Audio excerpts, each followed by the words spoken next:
కావాల్సినటువంటి దివ్యమైన వర్తమానం మీరు మాత్రమే అందించి నీ కృపతో మమ్మల్ని బలపరచమని యేసు నామమున పెట్టి అడుగుతున్నాను పరమ తండ్రి. ఆమేన్.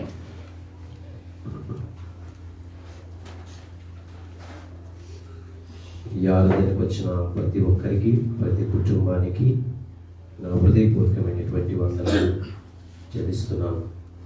దేవునికి స్తోత్రం చెప్పమ్మా. హల్లెలూయా. దేవునికి స్తోత్రం. హల్లెలూయా. దేవునికి స్తోత్రం. హల్లెలూయా. దేవునికి స్తోత్రం. హల్లెలూయా. దేవునికి స్తోత్రం. హల్లెలూయా. మంచిది. కృత నిబంధన నుండి మత్తయి సువార్త, భక్తుడైన మత్తయి రాసినటువంటి సువార్త, మత్తయి సువార్త 5వ అధ్యాయము. మత్తయి సువార్త 5వ అధ్యాయము 13, 14 వచనాలు చదువుకుందాం. మీరు లోకమునకు ఉప్పై ఉన్నారు. ఉప్పు నిస్సారమైతే అది దేని వలన సారము పొందును? అది బయట పారవేయబడి మనుషుల చేత త్రొక్కబడుటకే గాని మరి దేనికి పనికిరాదు. మీరు లోకమునకు వెలుగై ఉన్నారు. కొండ మీద నుండి పట్టణము మరుగై ఉండనేరలేదు. చాలండి, ఈ యొక్క 2 మాటలు చాలు. ఓకే, ఈరోజు మన అంశము ప్రభు ఏం చెప్తున్నాడంటే, మీరు ఈ లోకానికి ఉప్పు, మీరు ఈ లోకానికి వెలుగు. 2 విషయాలు మనం ఈరోజు జ్ఞానించుకుందాం. ఏంటండి? ఈ లోకానికి మీరు ఎవరు? ఉప్పు. రెండవది వెలుగు. చాలా సంతోషంగా ఉంది కదా దేవుని బిడ్డలుగా మనందరికీ, విశ్వాసులుగా మనందరికీ చాలా సంతోషకరమైన మాట ఇది. ఉప్పు. ఇంకోటి ప్రాముఖ్యమైన మాట, వెలుగై ఉన్నారు మీరు ఈ లోకానికి. చాలా సంతోషం. ఉందా వెలుగు? మనం ఇతరులకు వెలుగుగా కనిపిస్తున్నామా? ఉప్పుగా ఉంటున్నామా? 2 విషయాలు ఈరోజు పరిశుద్ధాత్మ దేవుడు మనకి నేర్పిస్తున్నాడు. చాలా జాగ్రత్తగా విందాం, చాలా జాగ్రత్తగా విందాము. పరిశుద్ధాత్మ దేవుడు కొన్ని విషయాలు మనకి తెలియపరుస్తున్నారు ఈరోజు. కనుక ఈరోజు ప్రభువైన యేసుక్రీస్తు వారు ఒక కొండ మీద ప్రసంగిస్తున్నారు. ఎక్కడండి? ఒక కొండ మీద ప్రసంగిస్తున్నారు. ఇవన్నీ మాట్లాడిన తర్వాత చక్కగా అక్కడ ఎవరున్నారంటే యేసు ప్రభు శిష్యులు ఉన్నారు, చాలా జనాంగం ఉన్నారు, ప్రజలు ఉన్నారు. యేసు ప్రభు యొక్క ప్రసంగము అందరూ వింటున్నారు, చాలా ఆతృతగా వింటున్నారు, ఆశగా వింటున్నారు. చివరికి వచ్చేటప్పటికి దేవుడు మీరు ఈ లోకానికి ఉప్పు అంటున్నాడు. ఈ లోకానికి మీరు వెలుగై ఉన్నారు. అక్కడ ఉన్న చాలా మంది సంతోషపడి ఉంటారు. బట్ మనకు కూడా ఈ మాట వింటుంటే మనకు కూడా ఎలా ఉందండి? సంతోషంగా ఉంది. ఎందుకంటే నువ్వు దేవుని బిడ్డ కాబట్టి, నువ్వు క్రైస్తవురాలు కాబట్టి, క్రైస్తవుడు కాబట్టి నీకు ఎలా అనిపిస్తుంది ఈ మాట? నిజమే, నేను ఉప్పు ఈ లోకానికి, ఈ లోకానికి వెలుగు నేనే అంట ప్రభు చెప్తాడు ఈ మాట. ఈ మాట వినగానే మనకి ఎంత హృదయంలో ఎంత సంతోషం అండి, ఎంత ఆనందము. అయితే ఒకటి, ఉప్పు కొన్ని పదార్థములను అంటే కుళ్ళిపోకుండా, చెడిపోకుండా కాపాడుతుంది. ఎస్, పదార్థాలను రుచిగా ఉండడానికి ఉపయోగపడుతుంది ఉప్పు. 2, మొదటిది ఏంటండి? పదార్థములు చెడిపోకుండా భద్రంగా ఉంచుతుంది. 2, రుచికరంగా ఉంచుతుంది. ఓకే, ఉప్పు. ఇంకోటి వెలుగు. నిన్ను బట్టి నీలో ఏం చూడాలంటే వెలుగు చూడాలి ఇతరులు. నిన్ను బట్టి అంటే దేవుని ఎరిగినటువంటి బిడ్డలు నిన్ను బట్టి దేవుని యొద్దకు రావాలి. అంటే నువ్వు ఎలా కనిపించాలి? ఒక వెలుగుగా కనిపించాలి. ఈ 2 విషయాలు మనం జీవితంలో మనం జ్ఞాపకం చేసుకుంటే ఖచ్చితంగా నేర్చుకున్న తర్వాత పాటిస్తే ఖచ్చితంగా నువ్వు పరలోక రాజ్యానికి చేరుకుంటావు. అదేంటి విచిత్రంగా ఉంది కదా మాట. స్విచ్ ఆఫ్ చేయాలి, సెల్ ఫోన్ స్విచ్ ఆఫ్ చేయాలి. ఓకే, ఈ లోకానికి మీరు ఉప్పు, ఈ లోకానికి వెలుగు అంటున్నాడు. ఓకే, ఇప్పుడు అంత బాగానే ఉంది. ఇప్పుడు నువ్వు బాప్తిసం తీసుకున్నావు, దేవుని నమ్మావు, విశ్వసించావు, క్రమం తప్పకుండా నువ్వు మందిరానికి వస్తున్నావు, నీ కష్టార్జితం నుంచి దేవునికి కానుకలు ఇస్తున్నావు, అన్నీ బాగున్నాయి, అన్నీ బాగున్నాయి. కానీ నీవు అనుకుంటున్నావా ఉప్పు అని? దాని పక్కనే రాసాడో తెలుసా? దేవుడు ఏం చెప్తున్నాడో తెలుసా? కింద చూద్దాం, 13, అందరూ చూద్దాం. 13వ వచనం, మీరు లోకములకు ఉప్పు అయి ఉన్నారు. ఉప్పు నిస్సారమైతే అది దేని వల్ల సారం పొందును? అది బయట పారవేయబడి మనుషుల చేత. ఇప్పుడే చాలా సంతోషంగా ఉంది కదా ఉప్పు అంటే. ఉప్పు అనిపిస్తుంది. మరలా చదువుతారు చూడండి, నేను చదివినిపిస్తున్నాను. మీరు లోకములకు ఉప్పు అయి ఉన్నారు. ఉప్పు నిస్సారమైతే అది దేని వలన సారం పొందును? అది బయట పారవేయబడి మనుషుల చేత త్రొక్కబడికే గాని మరి దేనికి పనికిరాదు. ఇప్పుడు సంతోషం అంటే ఒక విషయంలో మన సంతోషమే. ఈ లోకంలో మీరు ఉప్పు అంటున్నాడు. ఇప్పుడైతే మీరు ఉప్పుగా లేకపోతే ఏంటి ఏమవుతుంది? అది ఉప్పు పనికి రాకపోతే. ఒకటి, ఉప్పులోని 2 గుణాలు ఉంటాయి. విష పదార్థాలు ఏంటంటే సోడియం, క్లోరిన్, 2 కలిసి ఉంటాయి. ఏముంటాయి? సోడియం, క్లోరిన్ 2 కలిసి ఉంటాయి. విష పదార్థాలు కలయిక. ఇప్పుడు ఉప్పులో గుణం కోల్పోయింది అనుకో. ఇప్పుడు ఏం చెప్తున్నాడు ప్రభు? ఆ ఉప్పు నిస్సారం అయితే దేనికి పనికి వస్తుంది? అది బయట పారవేయబడి, బాగా ఈ మాట మనం విందాం, బయట పారవేయబడి మనుషుల చేత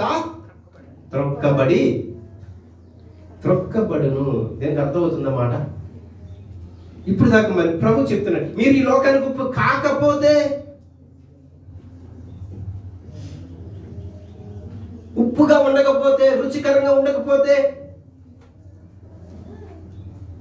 ప్రశ్న ఇది, ప్రశ్న కదా. ఒకవేళ నువ్వు పనికి రాకపోతే, ఈ మాట భయం వేస్తుందా? మరలా భయం వేస్తుంది కదా.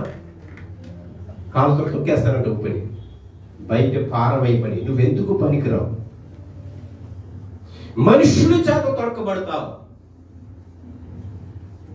అంటే అర్థమవుతుంది ఈ మాట. అంటే ఎక్కడికి వెళ్ళిపోతాం అంటే మనం ఎక్కడ వెళ్ళిపోతామండి? పాతాళానికి వెళ్ళిపోతాము. ఇప్పుడు నువ్వు ఉప్పుగా ఉండాలంటే, ఈ లోకంలో నువ్వు ఉప్పుగా ఉండాలంటే, ఈ లోకంలో నువ్వు వెలుగుగా ఉండాలంటే మొదట ఏం చెప్పాడో తెలుసా ప్రభు?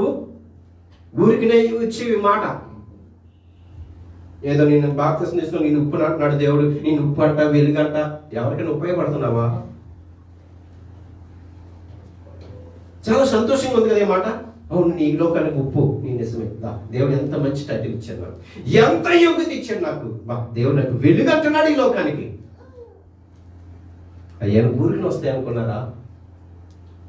పాత నిబంధన గ్రంథంలో చూస్తే అబ్రహాము తన కుమారుడు అంటే లోతుని కాపాడడానికి తను ఉప్పుగా ఉన్నాడు, అంటే మంచిగా జీవించాడు. సొదొమ గొమొర్రాలకు సంబంధించినట్టు మనకు అందరికీ తెలుసు.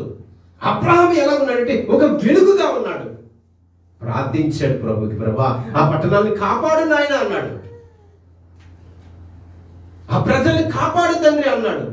లేదు, నేను నాశనం చేస్తానన్నాడు. ఏంటో తెలుసా? ఆ దేశంలో ఉప్పు లేదు, వెలుగు లేదు. దేవుడు ఏమంటున్నాడు? నాశనం చేస్తాను. లేదు నాయన, కనీసం 3 ఉంటే, కనీసం 10 మంది ఉంటే, కనీసం 50 మంది ఉంటే భక్తులు, నీతి బంధువులు రక్షిస్తావా అని అడుగుతాడు.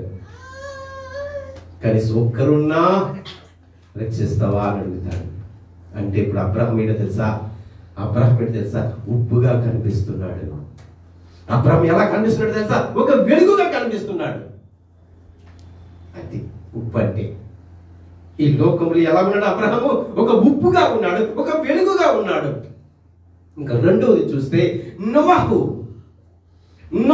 సువార్త ప్రకటించాడు. ప్రజలందరూ పాపంతో నిండిపోయారు. వారి ఉదయంలో పాపం చేస్తున్నారు, దుర్మార్గంగా జీవిస్తున్నారు, దేవునికి వ్యతిరేకంగా బ్రతుకుతున్నారు. ఈ ప్రజలందరి కొరకు నోవహు ప్రార్థిస్తున్నాడు. ఒక ఉప్పుగా, ఒక వెలుగుగా కనిపిస్తున్నాడు. ఎందుకో తెలుసా? ఆ పట్టణంలో ఆ నోవహు తన కష్టమంతా ప్రభు చూశాడు, తన ప్రయాసంతో చూశాడు, తన కుటుంబాన్ని రక్షించుకున్నాడు కదా. కానీ ఇప్పుడు నోవాహు ఎలా కనిపిస్తున్నాడు? ఒక ఉప్పుగా కనిపిస్తున్నాడు. ఎంత ప్రయత్నించాడో తెలుసా? ఈ నాశనం అయిపోకూడదు, ఈ దేశము, ఈ ప్రజలందరూ నాశనం అవ్వకూడదు, ఎలాగైనా కాపాడాలి. ఎందుకో తెలుసా? ఇప్పుడు నోవాహు ఒక ఉప్పుగా ఉన్నాడు. ఎందుకంటే ప్రజలు పాడైపోకూడదు. ఇప్పుడు అర్థమవుతుందా? ఉప్పు గురించి చెప్పుకున్నాం కదా, పాడైపోకూడదు, ఈ ఈ యొక్క ప్రజలందరూ కాపాడబడాలి అని ప్రభుకి ప్రార్థించాడు. ఒక వెలుగుగా నిలబడ్డాడు నోవాహు, నిలబడ్డాడు. కానీ తన కుటుంబాన్ని రక్షించుకున్నాడు.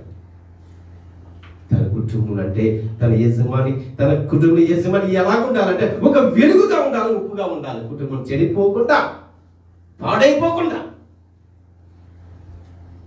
ఎక్కడుంటున్నారు ఈ రోజుల్లో? ఎక్కడుంటున్నారు?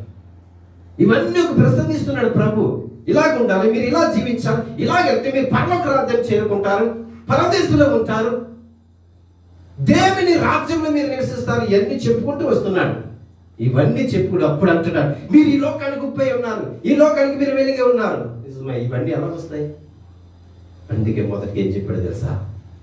ఆత్మ విషయమై దీనులైన వారు ధన్యులు, పరలోక రాజ్యం వారిది. 1, 2 దుఃఖపడే వారు ధన్యులు, వారు ఓదార్చబడతారు.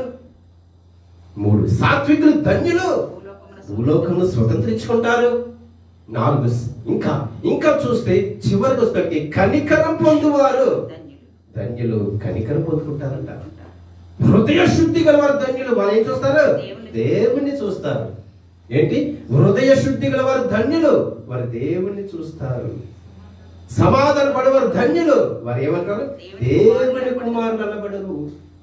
నా నిమిత్తము హింసింపబడిన వారు ధన్యులు అంట. అంటే ఎన్ని ఉన్నాయండి?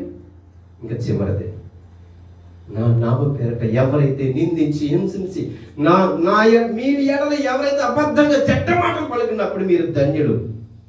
ఇవన్నీ పొందుకుంటేనే అప్పుడు ఇప్పుడు కాదు, అయ్యో నేను ఉప్పునని మనం అయ్యో అనుకుంటే కుదరదు. ఇవన్నీ చెప్పిన తర్వాత ఎవరైతే పైని చేస్తారో వారి ఈ లోకానికి ఉప్పు, ఎవరైతే అలా చేస్తారో ఈ లోకానికి వెలుగు. ఎన్ని చేయాలండి? ఇవన్నీ చేశారు కదా. అబ్రహాము ఆత్మ విషయంలో ఏమయ్యాడు? ధన్యుడయ్యాడు. అబ్రహాము దుఃఖపడ్డాడు. దేని కొరకు? పరలోక రాజ్యానికి. ఈ లోకంలో ఎంతమంది ప్రజలు హింసించినా, బాధ పెట్టినా ఇవన్నీ భరించిన వారే. ప్రభు చెప్తున్నాడు ప్రసంగంలో. ఏం చెప్తున్నాడండి? ఎవరైతే నిందలు, అపనిందలు, హింసలు ఎవరైతే భరిస్తారో వారికే రాజ్యం. ఎవరి మీద? నా నామం పేరుట ఎవరైతే హింసింపబడతారో, ఎవరు నింద పాలవుతారో వారికే పరలోక రాజ్యం అంటున్నాడు. ఆత్మ విషయంలో ఏమి ఉండకూడదు. ఆత్మ విషయంలో దీనత్వం కలిగి ఉండాలి. ఎక్కడుంది మనకి దీనత్వం? ఎవరికొంది దీనత్వం? యోగుకుంది కదా. ఉందా దీనత్వం మనకి? ఎవరైనా ఒక మాట అంటే వెంటనే ఎక్కడుంది ఆత్మలో? అబ్రహాము తగ్గించుకున్నాడు. ఏ రాజు దగ్గరికి వెళ్ళినా సాగిలు పడ్డాడు. తక్కువ చేసుకున్నాడు, తను తగ్గించుకున్నాడు. అబ్రహాము ఆత్మ విషయంలో దీనుడైపోయాడు అబ్రహాము. అందుకే అబ్రహాము ఏమన్నాడు? అబ్రహాము విశ్వాసంతో తండ్రి. అంటే తన ఆత్మలో దీనుడైపోయాడు. అంటే ఇవన్నీ ఒక్కొక్కటి చెప్పుకుంటూ వస్తుంటే మనం చెప్పుకున్నాం. ఆత్మ విషయంలో ధన్యులు, దుఃఖపడేవారు ధన్యులు, సాత్వికులు ధన్యులు, ఆకలి తప్పులు అంటే పరిచయం ఎవరైతే ఆకలి తప్పులు విశ్వాసంతో నమ్మకంతో, ఇది విశ్వాసాలకు సంబంధించిన ఓకే ఎవరికైతే కనికరం పొందుకున్నవారు ధన్యులు, సాత్వికులు ధన్యులు. ఎన్ని మాటలండి మనకి?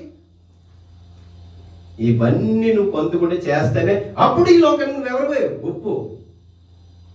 ఊరికి నేను ఇచ్చేసారని ఏదో దేవుడు చెప్పేశాడు కదా నేను ఉప్పుని నేను వెలుగు నేను పరిగెత్తడం కాదు. ఇవన్నీ మనలో ఉండాలి. చాలా మంది అందుకే ఇక ప్రభుని నమ్ముకున్నానంటే కొంతమంది ఎలా ఉంటారంటే భయపడతారు. కొంతమంది ఏంటంటే నామోషిగా ఫీల్ అవుతారు, అంటే తక్కువగా ఫీల్ అవుతారు. ఇవన్నీ కాదనుకుంటే నువ్వు అలాగే బ్రతికితే అలాగే జీవిస్తే నీకు పరలోక రాజ్యాన్ని నువ్వు ఎలా చేరుకుంటావు? పరలోక రాజ్యం నీకు ఎలా వస్తుంది? ఇవన్నీ హృదయ పరిశీలన చేస్తున్నాడు దేవుడు. ఎలా కనబడతావు నువ్వు వెలుగుగా? నిన్ను పెట్టే కదా ప్రభు దగ్గరికి రావాలి. నీ ప్రవర్తన పెట్టే కదా ప్రభు దగ్గరికి రావాలి. నీ ఆలోచనలు, తలంపులు, నీ స్నేహము నిన్ను బట్టే కదా ప్రభు దగ్గరికి వస్తారు. నీవే లోకంలో వెలుగుగా చీకటిగా ఉంటే, చీకటిలో బ్రతుకుతే, చీకటి జీవితంలో నువ్వు ఉంటే నువ్వు ఎలా కనిపిస్తావు వెలుగుగా? ఇదంతా పొందుకున్నారు ఎవరు తెలుసా? కొత్త నిబంధనలో అపోస్తలులు యేసుప్రభు శిష్యులు ఎంత నిందించబడ్డారో తెలుసా? వాళ్ళు పేతురు, యోహాను, యాకోబు, తోమ, అంద్రే, ఫిలిప్పు వీళ్ళందరూ శిష్యులు కూడా ఈ లోకానికి వెలుగుగా ఉన్నారు. కాబట్టి సువార్త మనకి ఇప్పటికి కూడా వచ్చింది. మనం మాట్లాడుకుంటున్నాం, వింటున్నామంటే గల కారణం మరి లోకానికి వెలుగుగా ఉన్నారు. ప్రభు ఇచ్చిన తరుణాన్ని వాళ్ళు పొందుకున్నారు. కాబట్టి మరి ఉప్పు నీలో ఐక్యత లేకపోతే, ప్రేమ లేకపోతే, సంఘంలో సహవాసం లేకపోతే చెడిపోతుంది. ఎక్కడ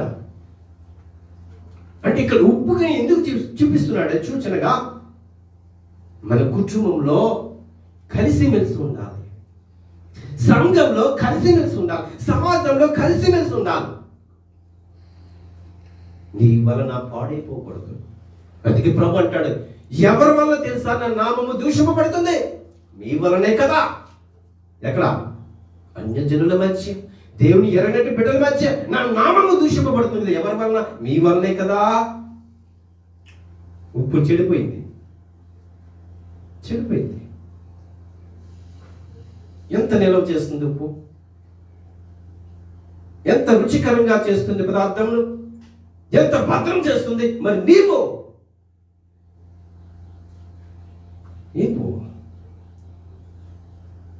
నీ కుటుంబంలో ఒక ఉప్పుగా లేకపోతే, ఈ లోకంలో సంఘంలో నువ్వు లేకపోతే నీ కుటుంబ పరిస్థితి ఏమిటి? ప్రభు చెప్పాడు వెంటనే, జాగ్రత్త, మనుష్యుల చేత తొక్కబడి అది బయటికి పారవేయబడదు. అంటే పరిస్థితి ఆలోచించండి. ఎందుకు పనికిరాని ఉప్పు మనం పేరుకే. ఈ లోకానికి మీరు రూపంటే చాలా మనం బైబిల్ వేసిపోతాం, కానీ ఏం చేస్తున్నావు నువ్వు? ఆత్మలో నీకు దీనత్వం ఉందా? నువ్వు దుఃఖపడుతున్నావా దేవుని గురించి? సాత్వం కలిగి ఉంటున్నావా? కనికరం పొందుకుంటున్నావా? సమాధానం కలిగి ఉంటున్నావా? నీ హృదయం శుద్ధిగా ఉంటుందా? ఇవన్నీ పొందుకుంటేనే పరలోక రాజ్యం. అక్కడే చెప్పిస్తున్నా, ఎవరంటే మీరు అంటున్నాడు. అంటే ఎవరైతే చేస్తారో వారు ధన్యులు.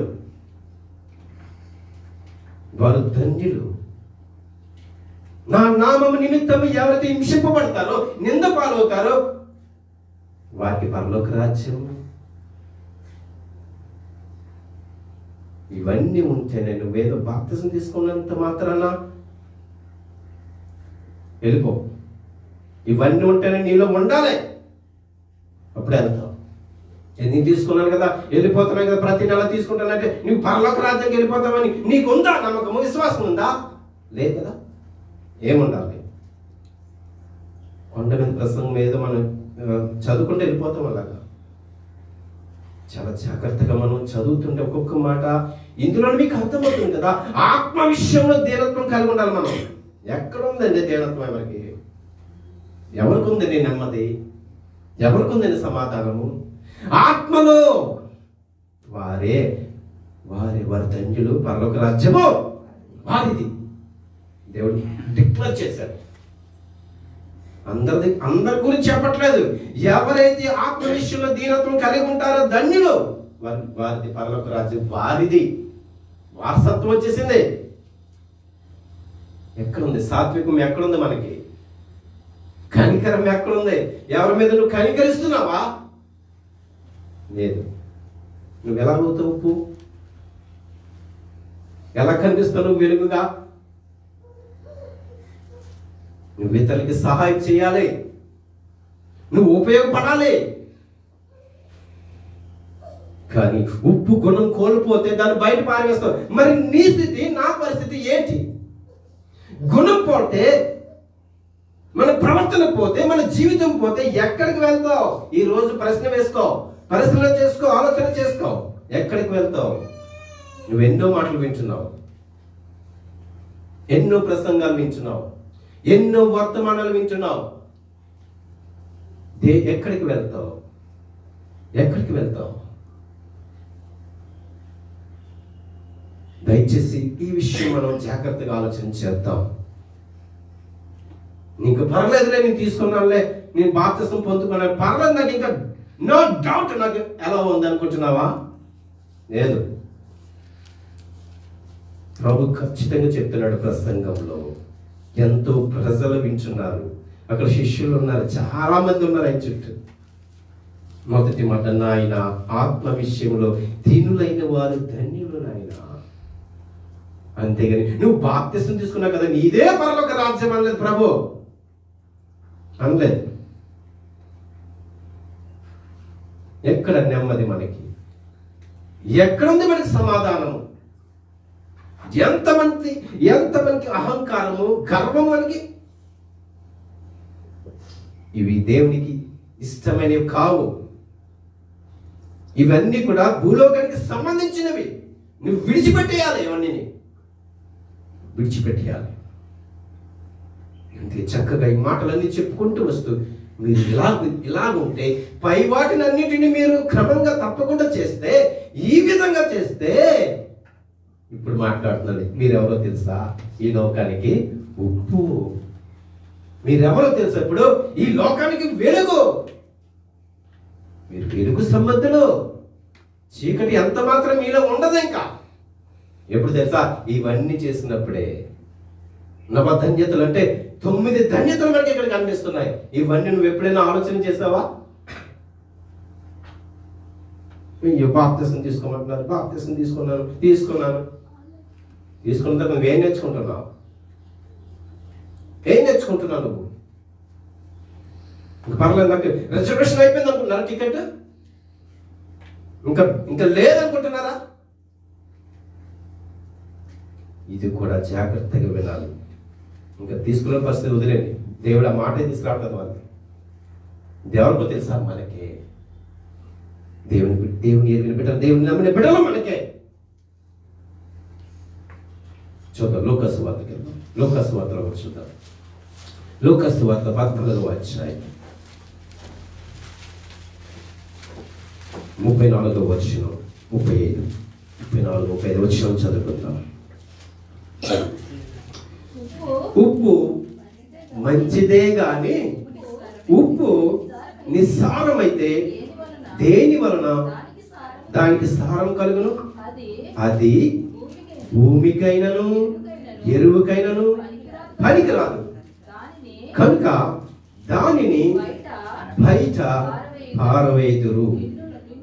వినుటకు చెవిగలవాడు వినును కాక. మీరు చెవిటి వారుగా ఉండకండి. ఈ మాట ఒక విషయం చెప్తాను. ఏదైనా మంచి నీ కుటుంబంలో మంచి జరుగుతుంది అనుకో, నీ చెవి నేను చెవి పెడతా అంటే అప్పుడు నీకు అనిపిస్తుంది నీకు మంచి జరుగుతుంది, నువ్వు ప్లస్ అవుతావు, నీకు దేవుడు అద్భుతం చేస్తాడు, ఘనకార్యం చేస్తాడు, నువ్వు ఇలాగుంటావు అలాగుంటున్నప్పటికీ నీ చెవులు ఎలా పనిచేస్తాయి తెలుసా? చాలా బాగా పనిచేస్తాయి. కానీ ఈ మాట, అది భూమికైనను పనికిరావు, ఎరువుకైనను పనికిరావు కనుక దాన్ని బయట పారవేయండి. ఇంకెందుకు? నువ్వు దేవునికి ఉపయోగం లేనప్పుడు ఎందుకు? నువ్వు ఏమండి, మనకు దేవునికి ఉపయోగం లేనప్పుడు ఎందుకండి? మనం కూడా పాడేస్తాం చెత్త. ఇంట్లో చెత్త ఏం చేస్తాం? పనికిరాని ఏం చేస్తాం? చెప్పండి, ఏం చేస్తాం? బయట పారేస్తాం. మరి దేవుడు కూడా అంతే. నిన్ను చుట్టూ బయట పడేస్తాడు అంతే. ఎప్పుడు చక్కగా కాలుతూనే ఉంటావు, ఎప్పుడు కూడా. కానీ ఇక్కడ చూస్తే ఇక్కడ మంచివాడు చెప్తున్నాడు, ఉప్పు మంచిదే కానీ ప్రశ్న ఏంటి? మొదటి చదువు. ఉప్పు మంచిదే కానీ ఉప్పు నిస్సారమైతే దేని వల్ల దానికి సారము కలుగును? ఇంకా అయిపోయింది. ఇంకా నువ్వు పనికి రానున్నప్పుడు ఇంకెందుకు? దేని వల్ల ఉపయోగం నువ్వు? దేనికి చెప్పండి, దేనికి ఉపయోగపడతావు నువ్వు? దేనికి ఉపయోగపడుతుంది చెప్పండి? దేవుని విషయం. అందుకే ప్రభు అంటున్నాడు, ఈ లోకానికి మీరు ఉప్పై ఉండాలి, తప్పదు. ఈ లోకానికి మీరు వెలిగే ఉండాలి, తప్పదు.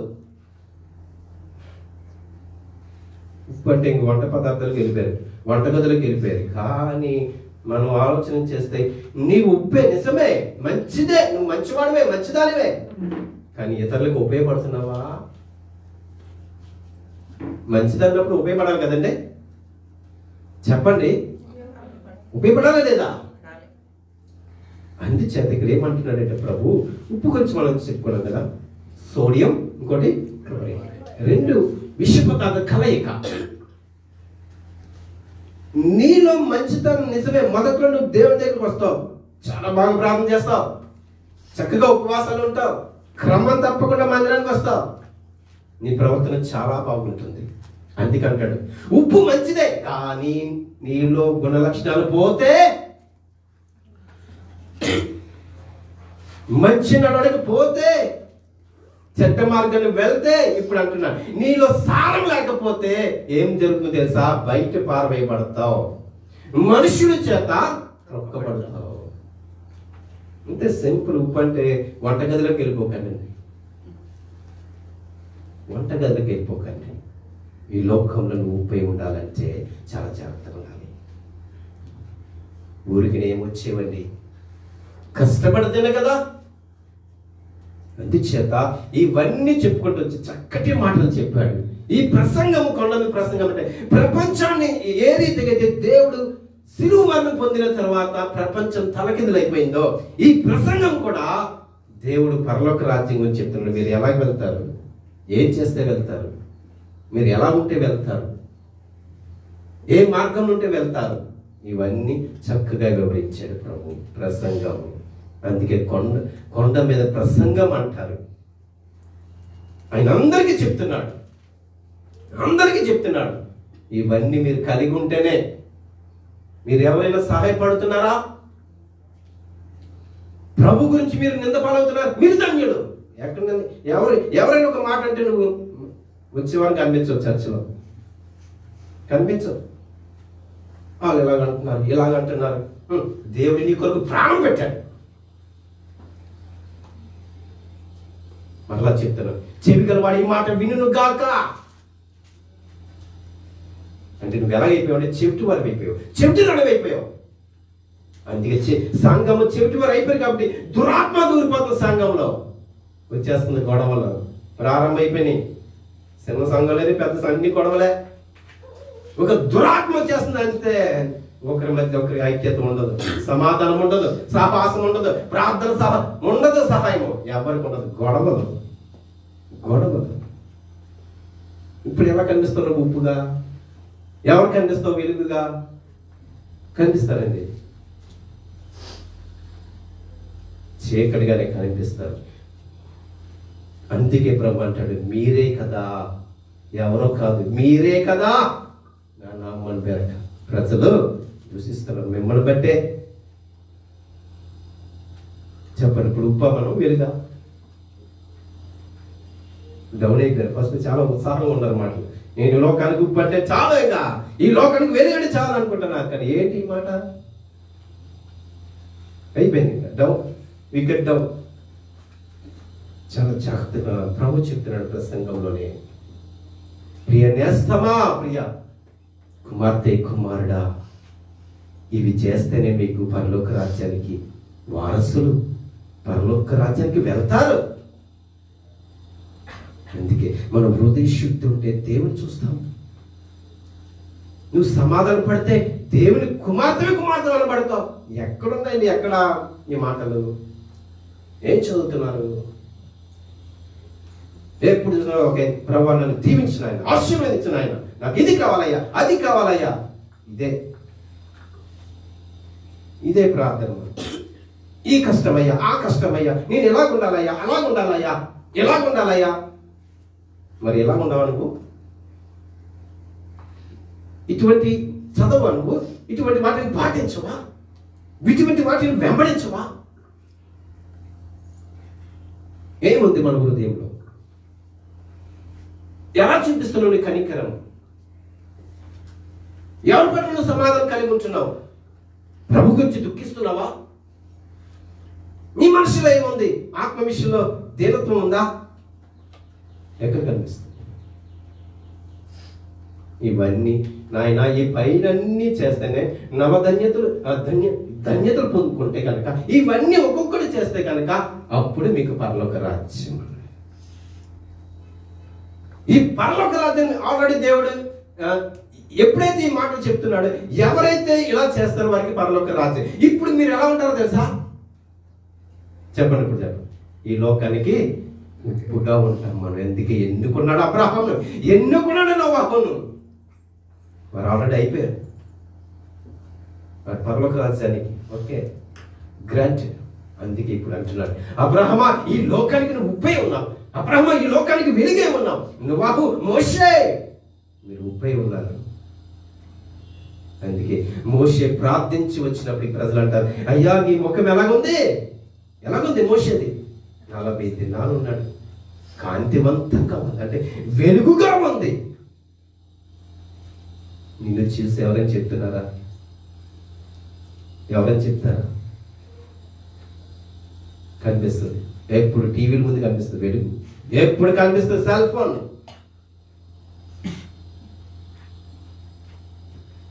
ఇంత సెకండ్ చాలా మాట చెప్పాను. ఇది ఫస్ట్ ఇన్నింగ్సే, మనకి సెకండ్ ఇన్నింగ్స్ చాలా భయంకరంగా ఉంటుంది. చాలా అందుకే ఇది చాలా జాగ్రత్తగా మనం వింటే కనుక ప్రసంగం, ఈ యొక్క కొంతమంది ప్రసంగం ప్రభు చేసినటువంటి ప్రతి మాట మనకి ఇబ్బందికరంగానే ఉంటుంది, బాధగానే ఉంటుంది, పాటించాలంటే చాలా ఇబ్బందిగానే ఉంటుంది. కానీ మరి నీకు పరలోక రాజ్యం ఎలా వస్తుంది? ఎలా వెళ్తావు? జస్ట్ నువ్వు మనం టికెట్ తీసుకున్నావు అంతే. ఇప్పుడు నువ్వు బాప్తిసం పొందుకున్నావు, విశ్వాసంతో ఉన్నావు, నమ్మకంతో జస్ట్ టికెట్ తీసుకున్నావు అంతే. ఇప్పుడు పాటించాలి నువ్వు. ఇంకా వేరే విషయం వదిలేండి. అది అయిపోయింది. ఇంకా వారి గురించి ప్రభు మాట్లాడే ఎప్పుడు తెలుసా? వదిలేండి వాళ్ళని. ఇప్పుడు మీరెవరో తెలుసా? నా ప్రియమైన బిడ్డలు, నా వారి మీరు. అందుకే ఇవన్నీ షెడ్యూల్ ఇచ్చారు, ఇది పాటించాలి, ఇవి షరతులు. ఇవన్నీ ఎవరైతే చేస్తారో పరలోక రాజ్యాన్ని వారిది. ఎవరిది? వారిది అంటున్నారు. చూద్దాం, ఇంకోటి చూద్దాం. సామెతల గ్రంథం చూద్దాం. సామెతల గ్రంథము 4వ అధ్యాయం 18వ వచనం. 4వ అధ్యాయము 18వ వచనం.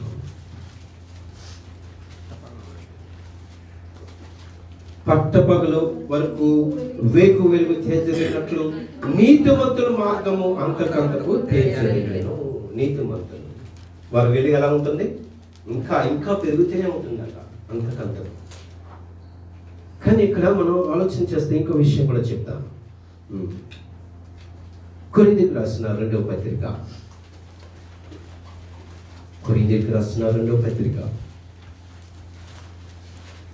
4వ అధ్యాయం. దయచేసి అందరూ బైబిల్ తెరుద్దాం. 4వ అధ్యాయము 4వ వచనం చూద్దాం. దేవుని స్వరూపమై ఉన్న క్రీస్తు మహిమను గలపరచు సువార్త ప్రకాశం. జాగ్రత్తగా విందాం. సువార్త ప్రకాశము వారికి ప్రకాశింపకుండా నిమిత్తము ఈ యుగ సంబంధమైన దేవత అవిశ్వాసమైన వారి మనోనేత్రములకు గుడ్డితనము కలుగచేసాను. చూసారా? వెలుగు రాకుండా ఎవరు? ఈ యుగ సంబంధమైన దేవత అంట మన మనోనేత్రాలు ఏం చేస్తుంది? గుడ్డితనం చేస్తుందంట. అందుకే అందుకే దేవుడిచ్చిన ప్రకాశమైనటువంటి వెలుగు అంటే ప్రకాశించకుండా ఏం చేస్తున్నాడు? అడ్డుపడుతున్నాడు. ఈ లోకానికి మీరు వెలుగు అన్నాడు, మీరు ప్రకాశిస్తారు అన్నాడు. కానీ యుగ సంబంధమైనటువంటి దేవత ఏం చేస్తుంది? మన అంటే అవిశ్వాసులు, విశ్వాసం అని పక్కనెట్టండి, ఇప్పుడు వారికి చెప్పుకున్నాం కదా. ఇది ఎవరికంటే అవిశ్వాసులైన జనులకు ఈ యుగ సంబంధమైన దేవత ఏం చేస్తుంది? మన మనోనేత్రములకు గుడ్డితనం కలిగజేస్తుంది. నీకు అన్ని తెలుసు అనుకుంటావు. అంటే ఇప్పుడు నీకు ఎలా కనిపిస్తుంది అంటే, ఇప్పుడు నువ్వు లోకానికి ఎలా కనిపిస్తావు? చీకటిగా కనిపిస్తావు. అందుకే మాట అంటున్నాడు అపోస్తలుడైన పౌలు, అవిశ్వాసులైన వారికి మాత్రమే ఈ యుగ సంబంధమైన దేవత వారి నేత్రంలో గుడ్డితనం చేస్తుంది. నేను ప్రార్థన చేస్తున్నాను, పర్వాలేదు, సరిపెట్టుకోవద్దు. నువ్వు ప్రభు దగ్గరకు వచ్చిన దేవుడు నిన్నే సరిదిద్దుతాడు. అందుకే ఇప్పుడు అంటాడు, మీరు ఎలా ఉంటారంటే ప్రకాశింపకుండా ఈ యుగ సంబంధ దేవత అడ్డుకుంటుంది. ఇప్పుడు ఎలా కనిపిస్తావు లోకానికి నువ్వు? చెప్పండి, చూద్దాం. దానియేలు గ్రంథం కదా, పాత నిబంధన దానియేలు గ్రంథం 12వ అధ్యాయం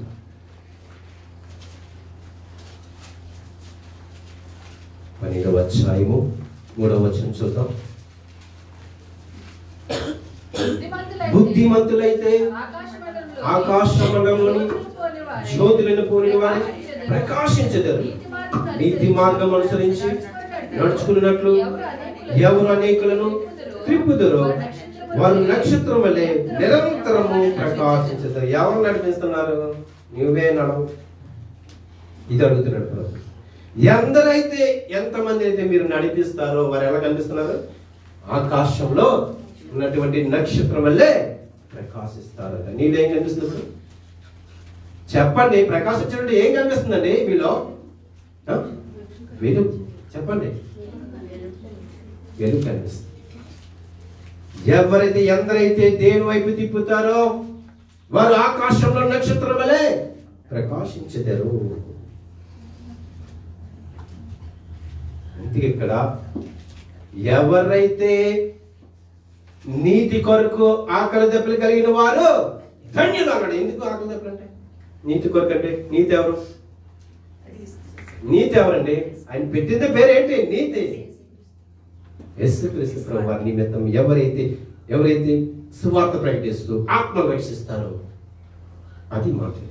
ఇప్పుడైతే ఇక్కడ దానియేలు గ్రంథంలో అంటున్నారు, ఎందరైతే దేవుని వైపు త్రిప్పుతారో ఎలా ఉంటారు? బుద్ధిమంతులంట.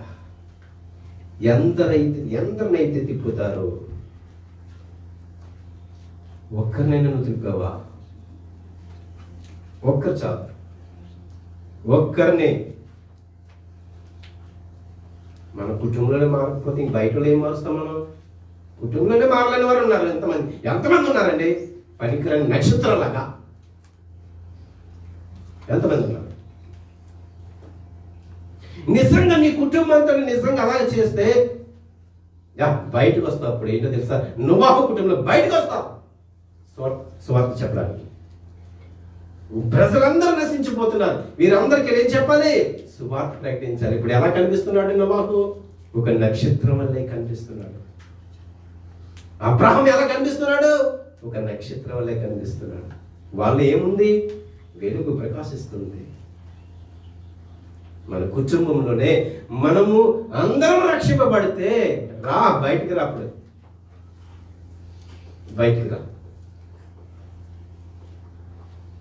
అందుకే మనం ఒక్కొక్క మాట ఆలకిస్తుంటే చివరికి ఏం చెప్తున్నాడంటే ప్రభువు, నువ్వు నిజమే ఉప్పువే, కానీ నీలో సారం లేకపోతే, నీలో గుణము పోతే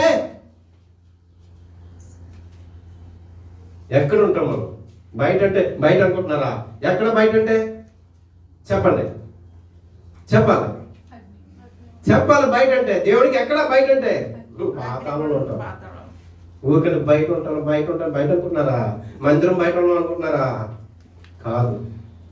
సారం లేకపోతే, గుణ లక్షణాలు లేకపోతే, నీలో గుణం కోల్పోతే, నువ్వు పనికి రాకపోతే దేవునికి నువ్వెందుకు నువ్వు బయట పారవేయబడి మనుషుల చేత, మనుషులు అంటే చాలా మంది ఉంటారు కదా, త్రొక్కబట్ట అంటే మనకు అర్థం అవ్వాలి అనమాట. ఆ ఉప్పుని ఏం చేస్తారో మనకు అర్థం అవ్వాలి కదా. మీకు తెలుసు కదా ఉప్పు ఎలా వస్తుందో, ఎక్కడి నుంచి వస్తుందో, ఏం చేస్తామో, ఎలా వాడుకుంటామో, ఎలా యూజ్ చేస్తామో అన్నీ తెలుసు. కానీ దానిలో సారం లేకపోతే అక్కడ ఏం చేస్తారు చెప్పండి? అక్కడ సముద్రంలో ఏం చేస్తారు? కాళ్ళతో చేస్తుంటారు. అంటే మనకు అర్థమయ్యేలా. కానీ ఇలాగ అర్థం చేసుకుంటే నువ్వు పనికి రాకపోయినా దేవునికి బయట పారవేయబడును, నువ్వు పనికిరావు. ఇంకా డిసైడ్ చేస్తాడు దేవుడు. అక్కడ ప్రజలందరూ ఈ లోకానికి మీ ఉప్పు అంట, ఈ లోకానికి ఏంటి మీ వెలుగంట ప్రజలందరూ అనుకోండి. తర్వాత చెప్పిన ఆయన ఈ పైనన్నీ చేస్తేనే నాయన ఏంటి ఈ పైనన్నీ చెప్పాను కదా, నవ ధన్యతలు చెప్పాను కదా, ఇవన్నీ చేస్తానే నీకు పరలోక రాజ్యం. నువ్వు దేవుని కుమార్తె వల్ల బతుకుతావు, దేవుని కుమారుడు అనుకుదు, నువ్వు దేవుని చూస్తావు. నా నామకంటే ఎవరైతే హింసింపబడతారో ఇంకేం చేస్తారు? సేవకులు మాట అంటేనే కనిపించరు, వచ్చేవారు ఒక్క మాట అంటేనే కనిపించరు. ఇంకా చాలా ఉన్నాయి చర్చలు చెప్పారులేండి. ఇంకా సేవకులు గద్ది ఇప్పుడు మాటలు వినకపోతే నువ్వు ప్రభు చెప్పిన ఈ మాటలు వింటుంటే నీకు ఎలా అనిపిస్తుంది తెలుసా? నిజమే ప్రభా, ఇంకా గద్దించిన ఆయన మమ్మల్ని హెచ్చరించిన ఆయన మాకు నేర్పించయ్యా. నీతిమంతులు మమ్మల్ని కొట్టుట మాకు తైలాభిషేకం. ఎవరంటారు నీ మాటలు చెప్పండి. నన్ను అన్ని సరే వృధలో పెట్టుకుంటాం, ప్రార్థన చేస్తారు. ప్రభా ఎందుకే మనకి? అందుకే ప్రభు అంటాడు, ఆత్మ విషయమై దీనులైన వారు పరలోక రాజ్యము వారిది. ఇది ఒక్క మాట చాలా ఫస్ట్. ఆత్మ విషయం గురించి మాట్లాడుతున్నాడు. మొట్టమొదటి మాట ఆత్మ విషయంలో దీనత్వం కలిగి ఉండాలి. అప్పుడే నువ్వు ప్రభుని చూస్తావు, అప్పుడే నువ్వు దేవుడి కుమార్తె అనబడతావు, కుమారుడు అనబడతావు. ఇవన్నీ చేయకపోతే నువ్వేమీ లేవు, చేయలేవు. అందుకే రెండు మాటలు ఈరోజు మనం జ్ఞానించు. విన్నటువంటి నువ్వేమనుకుంటున్నావు? నువ్వు ఉపయోగకరంగా ఉన్నావా? ఇతరులకు ఉపయోగకరంగా ఉన్నావా? సహాయపడే మనస్తత్వం నీకు వచ్చిందా? వస్తుందా? ఇవన్నీ లేకుండా నువ్వెందుకు చెప్పుకుంటున్నావు క్రైస్తవుడు అని? ఎందుకు చెప్పుకుంటున్నావు క్రైస్తవుడు అని? అందుకే మనం బైబిల్ గ్రంథం చదివినప్పుడు ఒక్కొక్క మాట నువ్వు జ్ఞానించాలి. తీస్తావు, క్యాలెండర్ తీస్తావు, నాకు ఈ రోజు వచ్చేసింది మంచిదే, వెళ్ళిపోతావు బయటికి.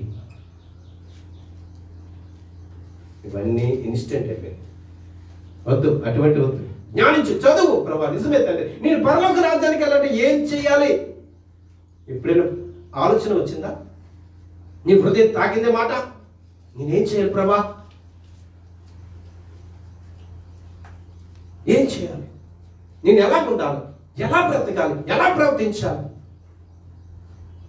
దేనిని బట్టి నేను ముందుకు వెళ్ళాలి? ప్రభా నాతో మాట్లాడు నాయన, బయలుపరచు, నేర్పించు, తెలియపరచు, నాతో మాట్లాడు తండ్రి. నీ ప్రార్థన ఉండవు. మనకి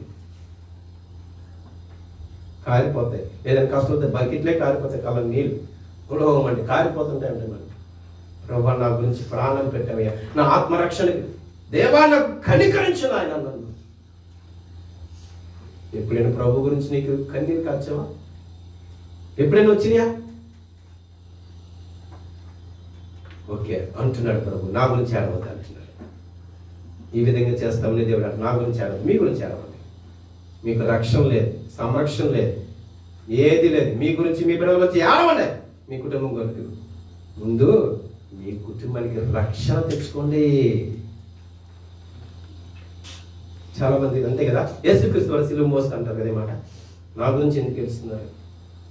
మీ కుటుంబంలో రక్షణ లేదు. ముందు మీ బిడ్డల కొరకు, మీ బంధువుల కొరకు ఏడవండి.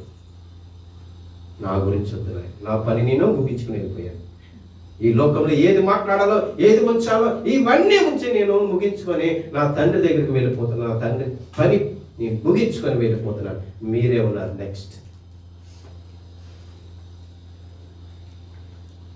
ఇచ్చాడు దేవుడు, స్వాతంత్రం ఇచ్చాడు. ఆ స్వాతంత్రాన్ని వేచేస్తూ దుర్వినియోగం చేసుకుంటున్నావు నువ్వు.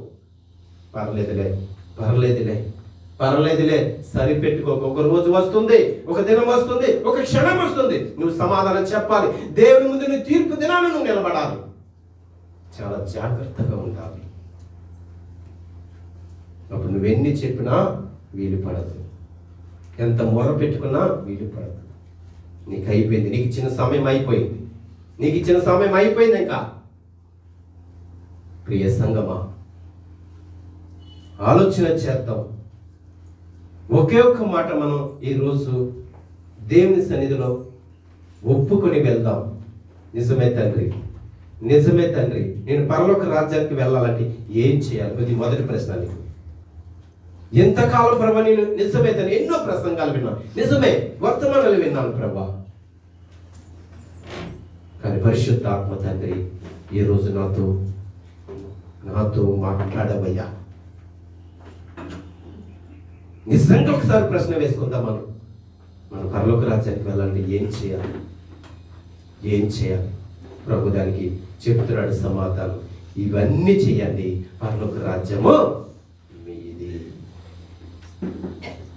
కనుక మత్తయి సువార్త 5వ అధ్యాయం 6వ అధ్యాయం 7వ అధ్యాయం వరకు మనం చదివితే ప్రభు యొక్క మాటలు ఏంటో మనకు అర్థమవుతాయి. అందుచేత మనం ఇవన్నీ కూడా మనం వినాలి, జ్ఞానించాలి, తెలుసుకోవాలి. అంత మాత్రం లేదు. నువ్వు ఊరికి ఉంటే కుదరదు. నువ్వు వెళ్ళిపోతున్నావు అనుకోండి, నువ్వు డిక్లేర్ చేసుకోకు, పర్వాలేదని సరిపెట్టుకో దయచేసి. ఇవన్నీ ఉంటేనే దేవుడు మనల్ని మీరు ధన్యులు అంటున్నారు. మీరు అంటే చాలా మంది ఉన్నారు అక్కడ. ఇవన్నీ చూపిస్తున్నాడు, మీరందరూ ధన్యులు. ఈ రకంగా జీవిస్తే, ఈ లోకంలో ఉప్పుకుంటే మీరు ధన్యులు, ఈ లోకంలో మీరు వెలుగుగా ఉంటే ధన్యులు. ఇవన్నీ ప్రభు చెప్తున్నాడు. అందులో ఒక్క మాటైనా నువ్వు వింటావా? దేవుడు చేసిన కొండ మీద ప్రసంగంలో ఒక్క మాటైనా నీ హృదయాన్ని కదిలింపజేసిందా? శిష్యుల హృదయం కదిలింపజేసింది కాబట్టి వారు ఈ లోకానికి ఉప్పుగా వెళ్ళిపోయారు, లోకంలో వెలుగుగా ఉన్నారు కాబట్టి సువార్త ప్రకటించారు. అనేక ఆత్మల భారం కలిగి వారు సువార్త ప్రకటించారు. అపోస్తలులు, శిష్యులందరూ ప్రాణ త్యాగం చేశారు. మరి నువ్వేం చేస్తున్నావు? నిన్ను ఇమ్మంటున్నాడు దేవుడు, కనీసం సువార్త ప్రకటించమంటున్నాడు. ఇప్పుడు చెప్పండి, నువ్వు లోకానికి ఎలా మనం ఉప్పుగా ఉన్నావా? వెలుగుగా కనిపిస్తున్నావా? ఎలాగున్నావు? అందుకే అంటున్నాడు, మీరు నిస్సారమైతే, సారం లేకపోతే ఉప్పులు అంటే ఏంటో తెలుసా? మీరు ఎవరిని తెప్పరు కానీ నా నామము అన్ని జనుల మధ్య ఏం చేస్తున్నారు? మీరు అవమానపరుస్తున్నారు. ఇది చేయక, ఇది ఇంకా భయంకరం.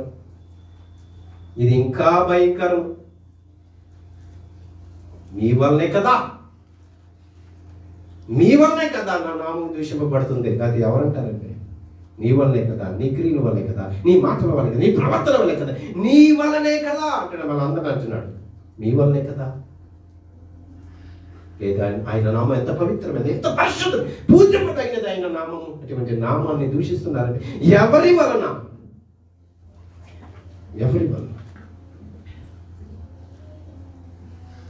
దయచేసి ఒక్క మాట మనం ఆలోచించేద్దాం. నీకు కావాలా పరలోక రాజ్యము? కావాలా? ఈ లోకానికి వెలుగు ఉండాలనుకుంటున్నావా? చెయ్యి. ఇవన్నీ చేయాలి. సమాధానం కలిగి ఉండాలి, కనికరం ఉండాలి, నింద అనుభవించాలి, ప్రభు కొరకు హింస అనుభవించాలి. మీ మీద ఎవరైనా చెడ్డ మాట పడుతున్నారా? ఓకే, మీరు ధన్యులు అంటున్నాడు. ఎన్ని మాటలండి? కానీ ఇవన్నీ కలిగి ఉన్నప్పుడే నువ్వు ధన్యత పొందుకుంటావు. అంత మాత్రమే కాదు, పరలోక రాజ్యము నీది. పరలోక రాజ్యం మీ కుటుంబం అయితే మీరు చెప్తున్నాడు దేవుడు. కనుక మనం ప్రార్థన చేద్దాం. దయచేసి ఇంటికి వెళ్ళే తర్వాత చదవండి, 5వ అధ్యాయం చదవండి. విన్నది ఇక్కడ విడిచిపెట్టకండి, తీసుకువెళ్ళండి. ఈ మాటలు తీసుకువెళ్ళండి, చదవండి, మీకు అర్థమవుతుంది. ఇంకెంతకాలం మన సమయాన్ని వృధా చేసుకుంటాం? ఎంతకాలము? నువ్వెంతకాలం ఉంటావు? ఒక్కసారి ఆలోచన చేసుకో. ఎవరికి లేదు, సమయం లేదు. ఇంకెంతకాలం? అయిపోతున్నాయి, దినాలు గడిచిపోతున్నాయి, అయిపోతున్నాయి. ఇంకెంతకాలం? ఇది ఒక్కసారి ఆలోచన చేసుకుని మనకు అర్థమవుతుంది. అందుకే ఒక మాట చెప్పుకుని మళ్ళా చెప్తున్నాను, ప్రభా నిజమే తండ్రి, అయ్యా నాకు పరలోక రాజ్యం కావాలయ్యా, నేనేం చేయాలి నాకు నేర్పించయ్యా, తెలియపచ్చయ్యా. ప్రార్థించుకుని వెళ్ళు. ప్రతి వారం అడుగుతున్నా కదా నీ కుటుంబం గురించి. అయ్యా నేను వెళ్తున్నానయ్యా, నా కుటుంబాన్ని కాపాడు, నా కుటుంబాన్ని ఆశీర్వదించు, దీవించు నాయన, నా బంధువులు దీవించి అని అడుగుతున్నాను. ఇప్పుడు ఈ రోజు ప్రభా మరి నేను పరలోక రాజ్యానికి వెళ్ళాలంటే, నా కుటుంబం వెళ్ళాలంటే నేనేం చేయాలి? నా కుటుంబం ఏం చేయాలి? ప్రభా నాకు తెలియపరచు, నేర్పించు నాయన. నా కుటుంబం చాలా మంది ఉన్నారయ్యా నశించిపోయిన వారు, రక్షణ లేక. అడుగుతావు ఎప్పుడైనా? అడిగావు ఎప్పుడైనా? అడిగావా? అడగవు. అదే అడుగుతున్నాడు, నీకు రక్షణ ఉందా? నీకు వద్దా పరలోక రాజ్యం? నీతి మార్గం వద్దా? సత్య మార్గం నీకు వద్దా? నీ కుటుంబం వద్దా? నీకు వద్దా? సూటిగా నిన్నే ప్రశ్నిస్తున్నాడు దేవుడు ఈరోజు, ప్రశ్నిస్తున్నాడు. అందుచేత ప్రార్థన చేసి మన యొక్క సన్నిధిలో, దేవుని యొక్క సన్నిధిలో ప్రార్థించి, ప్రభా నేను కాదయ్యా, నా కుటుంబం అంతటి కూడా నోవహు కుటుంబం ఎలాగైతే ఓడలో చేరిందో అలాగే మేము చేరాలయ్యా. ప్రార్థించి వెళ్ళు. దేవుడు నేను కనికరిస్తాడు, దేవుడు కృప చూపిస్తాడు, నీ కుటుంబానికి దేవుడు రక్షణ ఇస్తాడు. ప్రభు పరిశుద్ధ వాక్యం దీవించి ఆశీర్వదించును గాక. ప్రార్థించు. పరిశుద్ధుడైన మా తండ్రి, గొప్ప దేవుడా, సర్వశక్తిమంతుడైన మా తండ్రి, నీ విలువైన అద్భుతమైన మాటలు మాకు వివరించినందుకు నాయన నీకు స్తోత్రాలయ్యా. అయ్యా మరి ఈ లోకంలో జీవిస్తున్న మాకు ఈ దినములు కొద్దిగానే కనిపిస్తున్నాయ్యా. మా జీవితం నాయన ఎప్పుడు ముగిస్తుందో మాకు తెలియదు కానీ ప్రభా, ఈ రోజు నాయన పరలోక రాజ్యం చేరాలంటే ఏమి చెయ్యాలని ప్రభు ప్రశ్నిస్తూ, అయ్యా మీరు చూపిన ధన్యతను బట్టి అవి నేర్చుకొని ప్రభా మేము కూడా పరలోక రాజ్యం చేరుకునే కృపను మాకు దయచే ప్రభా.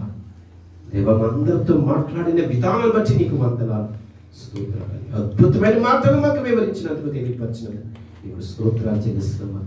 మేమందరం కూడా అయ్యా నోవహు కుటుంబం ఏ రీతిగా అయితే రక్షింపబడిందైనా వారి ఓడలకు చేరారు, అటు రీతిగా మా కుటుంబాలు కూడా అయ్యా నీ యొక్క పరలోక రాజ్యంలో చేరే కృపను మాకు అనుగ్రహించింది. అయ్యా ఆయన యాత్రకు వచ్చిన ప్రతి ఒక్కరిని, ప్రతి కుటుంబాన్ని నాయన జ్ఞాపకం చేసుకునే తండ్రి, రక్షణ భాగ్యము దయచేయండి ప్రభా, రక్షణ ఆనందము ప్రతి కుటుంబంలో దయచేయమని ప్రార్థిస్తున్నాను తండ్రి. ఈ లోకంలో నాయన మేము ఉప్పుగా ఉండాలి, వెలుగుగా ఉండాలి ప్రభు. అటు ధన్యత, అటువంటి కృప అందరికీ, సంఘటనలందరికీ, వింటున్న వారి ప్రతి ఒక్కరికి వారి కుటుంబానికి దయచేయమని ప్రార్థిస్తున్నాను తండ్రి. నీ దయలో జ్ఞాపకం చేసుకునే తండ్రి, చేరున్న ప్రతి కుటుంబాన్ని దర్శించు, వారికి ఉన్న ప్రతి అవసరము తీర్చమని, నీ దయలో ప్రతి ఒక్కరిని దర్శించమని, మేలు చేయమని యేసునామమును బట్టి అడిగి వేడుకుంటున్నాను ప్రియమైన పరమ తండ్రి. తండ్రి, కుమారుడు, పరిశుద్ధాత్మ ప్రియగా దేవుని దీవెన, ఆశీర్వాదం ఇప్పుడు ఎల్లప్పుడూ సదాకాలం ఈ ఆరాధనకు వచ్చిన ప్రతి ఒక్కరిని, వారి కుటుంబాన్ని, అదే రీతిలో ఆన్లైన్ ఎవరైతే వీక్షించారో వారి కుటుంబాన్ని దేవుడు బహుగా దీవించి ఆశీర్వదించును గాక. ఆమేన్.